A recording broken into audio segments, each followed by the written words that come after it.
আসলে আমরা সবাই অবগত আছি আগামী 12ই অক্টোবর থেকে 13ই নভেম্বর পর্যন্ত সারা বাংলাদেশে টিসিবি ক্যাম্পেইন শুরু আছে টাইফয়েড রোগের যে টিকা। সারা বাংলাদেশে 5 কোটি বাচ্চাকে টিকা দেওয়া হবে। তারই ধারাবাহিকতা আমাদের ভোলা জেলায় আমাদের লক্ষ্যমাত্রা হইল 6,78,778 জন। এখানে আমরা দুইটা ভাগে ভাগ করে আমাদের প্রি স্কুল মানে যারা স্কুলে যাচ্ছে না সেই আমাদের লক্ষ্যমাত্রা হয় 2,50,920 এবং যারা স্কুলগামী প্রাইমারি এবং মাধ্যমিক সেখানে আমাদের লক্ষ্যমাত্রা হলো 4,87,858।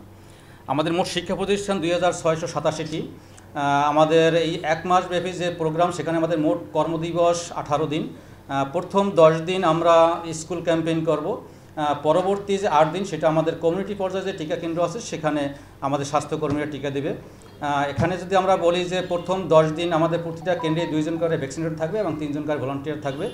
তবে যদি কোনো বাচ্চা যদি একটা কেন্দ্র মিস করে তাহলে কিন্তু সে পার্শ্ববর্তী কেন্দ্রে অথবা আমাদের যে স্থায়ী কেন্দ্রগুলো আছে উপজেলা স্বাস্থ্য কমপ্লেক্স এবং জেলা হাসপাতাল সেখানে সে টিকা নিতে পারবে।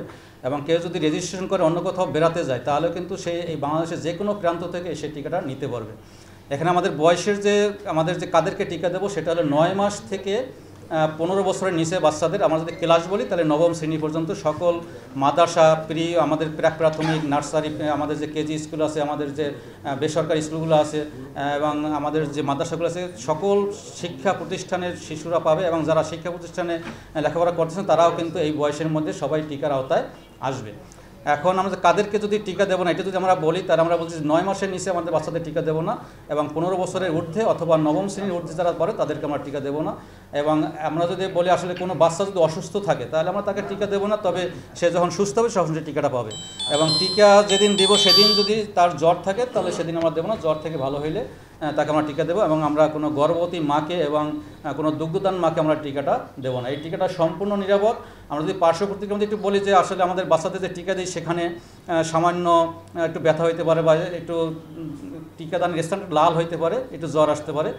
এটা আমরা সিরিয়াস ইএপি হিসেবে বলি না, এটা সামান্য পার্শ্ব প্রতিক্রিয়া, এটা নিয়ে আতঙ্কিত হওয়ার কিছু নেই। আমরা সকলের সহযোগিতা আমরা চাচ্ছি ভোলা জেলাতে আমরা 100% শিশুকে আমরা টিকা দেবো। এবং আপনাদের যে সাংবাদিক ভাইদের প্রতি একটা বিশেষ অনুরোধ, আপনাদের একটা বিশাল ভূমিকা আছে, এটা আমরা প্রচার করতে হবে। আমরা যেন গুজবে কান না দেই। আমাদের যারা সন্তান আছে সবাই আমাদের ভবিষ্যৎ, তাদেরকে ভবিষ্যতের কথা চিন্তা করে আমরা টিকাটা দেব। আমরা চাচ্ছি 100% শিশুকে এই টিকার আওতায় আনতে। ধন্যবাদ সবাইকে।